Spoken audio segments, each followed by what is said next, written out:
while. So Centaurus Metals has transformed itself from a microcap explorer into one of the fastest growing new mid-tier nickel sulfate development companies on the ASX, based on the development of its Jaguar nickel project in northeast Brazil. Please welcome Centaurus Managing Director Darren Gordon to the stage.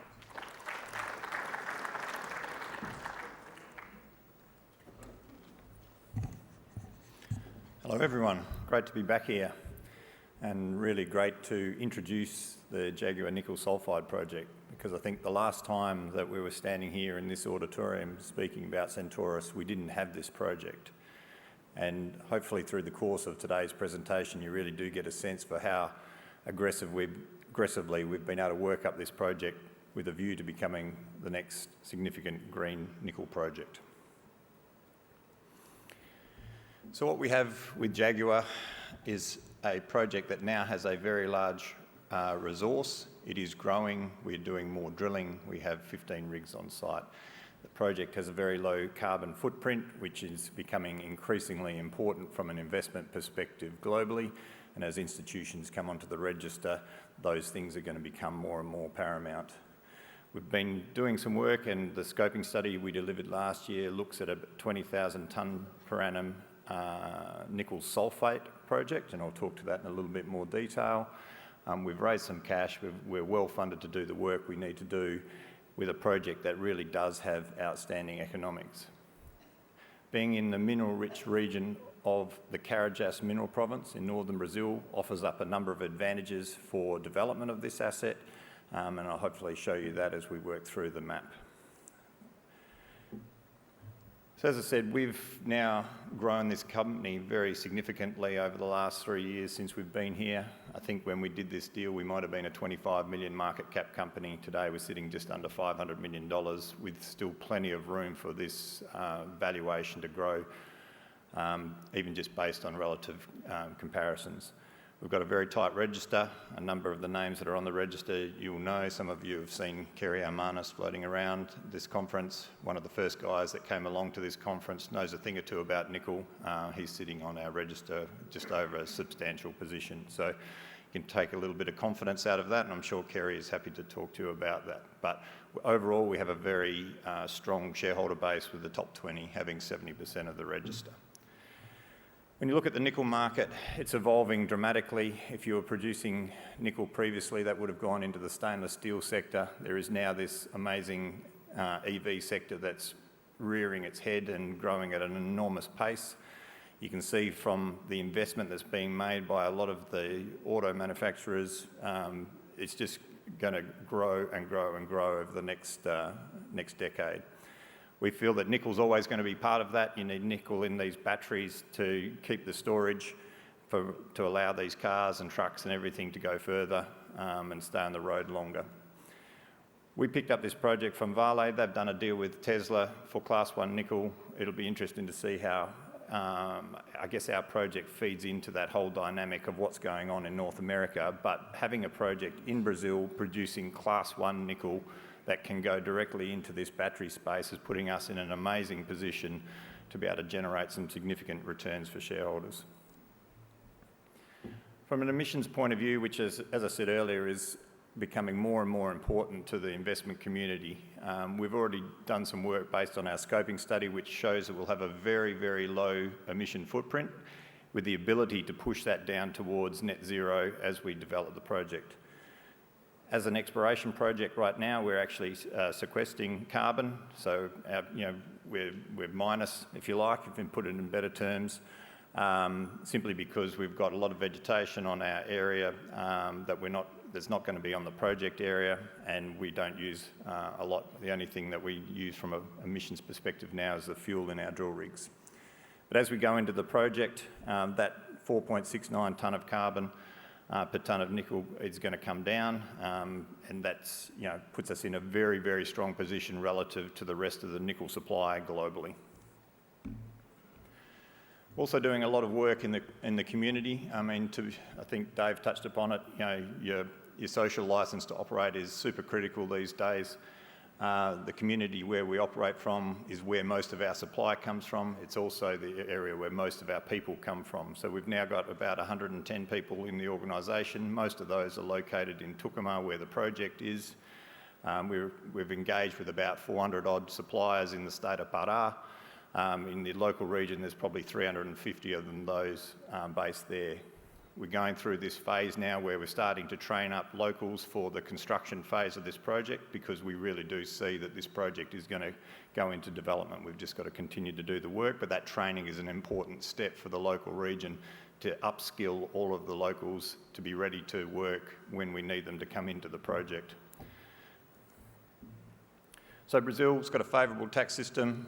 Where we're located, we'll have a 15% tax rate for the first 10 years. The royalties go straight back into the region where the project is located, which is another reason why the local municipalities are strongly supportive of mining projects. The Carajás Mineral Province is an area where mining has had such a strong impact and effect on the overall wealth and well-being of those people that live in that area, and that will continue to be the case, and they'll continue to support projects. The Carajás is a very prolific mineral belt, some very large mines you can see on the screen. I won't go into too much detail on those, but Vale control a lot of that area. They control the infrastructure, which we'll be able to avail ourselves of, given the deal that we did with them to get into the project in the first place. So roads, power, water, airstrips, population base in Parauapebas, which is about 250,000 people. So a great place to be looking to build a mining project. We completed a scoping study last year that was based on a resource of about 560,000 tonnes of contained nickel. That resource base grew in December last year to 730,000 tonnes of nickel, and that's what we're starting to work through and use in our feasibility study, and I'll just touch on that in a sec. Ausenco have been appointed to do the engineering work. It's a pretty simple layout. Most of those pits centre of screen are what we call the Jaguar pits. In the north, we've got a couple of Onça pits, but collectively that's where our resource is located. So all of our resource in one project location with a relatively simple footprint for our plant. We're looking at partial oxidation now, which will hopefully further reduce our emissions footprint. And I can jump into more detail around the processing route at the booth when we have a bit more time. So the economics of the scoping study were based on very conservative assumptions of $7.50 a pound. I think last night it was around $13 a pound nickel price. So huge wriggle room, and because of the resource being so large and the amount of nickel that we've got in the resource, we've got massive leverage to that nickel price. So even just using $11 a pound, so something around about $22,000 a tonne, you start to see the impact of that, of the NPV post-tax going out to about 2.5 billion Aussie dollars, over 100% IRR, and I think that generates about $500 million EBITDA a year on that basis. So you can run your own nickel price through these things and see what it looks like, but at that level, that's our current market cap. So is that the right valuation? I'll leave that for you to decide. So the resource now has grown. December last year, we're doing a lot of work now in the drilling. There's 15 rigs on site, 13 diamond, 2 RC. Most of that has been infilled to lift the measured and indicated component of the resource so that we can put that into the feasibility study. We'd expect to get that up over 500,000 tonnes contained into the measured and indicated category by the end of Q3. So that's what we're targeting now, and that'll be key to the development of the asset. We think over time that resource will grow to over 1 million tonnes contained. That won't happen in the next resource update that we put out, given most of the drilling's been focused on the measured and indicated, but very comfortable that by the end of next year we'll be pushing up towards 1 million tonnes contained, and I'll show you briefly why we think that that's going to be the case with the exploration. So in the Carajás Mineral Province, you've got a number of very deep regional scale structures that run through there that control a lot of the mineralisation. On the left there you've got the Salobo mine, which is a Vale mine, but they're hitting mineralisation, copper gold mineralisation down around 1,300 metres deep. I think the deepest hole we've drilled to date is about 550 metres down hole, which is probably around 450 metres below surface, which is very shallow for a nickel sulphide deposit, particularly when compared to some of the deposits here in Australia. So when you look at our mineralisation, it's a hydrothermal deposit. It's got very deep plumbing system. You've got this vertical, sub-vertical zones of mineralisation. We're using downhole EM as a very powerful exploration tool. We can generally go off, and if we get an EM conductor plate, we know that it's pretty much semi-massive or massive nickel sulfides. We've got to drill it, we've got to determine what the width and the grade of it is. I can't tell you that from an EM conductor plate, but we do know that we're in the zone. So as we drill a hole, we do those surveys, we see that these conductor plates extend 200, 250 metres below the deepest drilling, which gives us a hell of a lot of confidence that this mineralisation will continue at depth. So therein lies why we think we'll be able to expand this resource out over 1 million tonnes of contained nickel. And that's just a look at Jaguar South in long section where you can see those EM conductor plates extending below the deepest drilling. So we will continue to drill those, and we have drilled some of those, and they are hitting mineralisation. So again, the geological model is very sound, and the guys in the field are doing a great job at defining more nickel.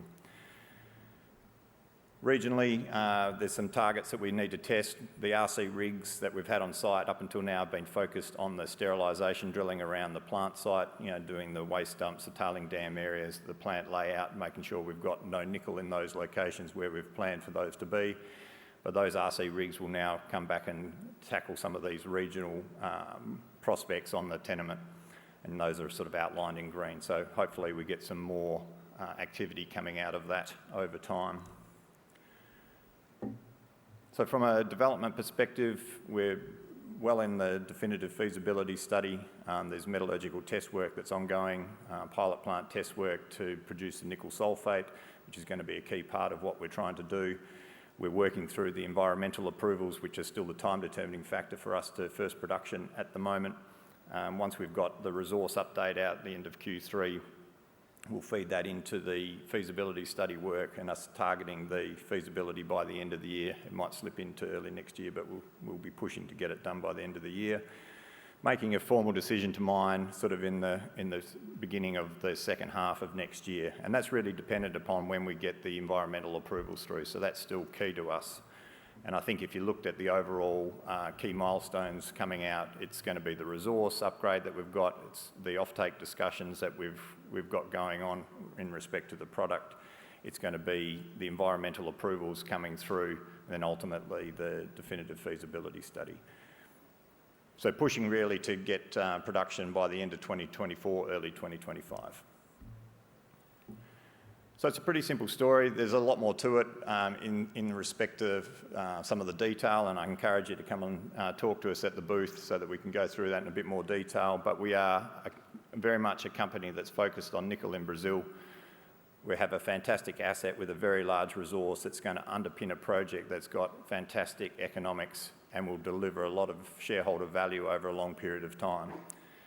We've got the people on the ground. Most of the team have worked with us for a long period of time. It's a growing team, a really good team in Brazil.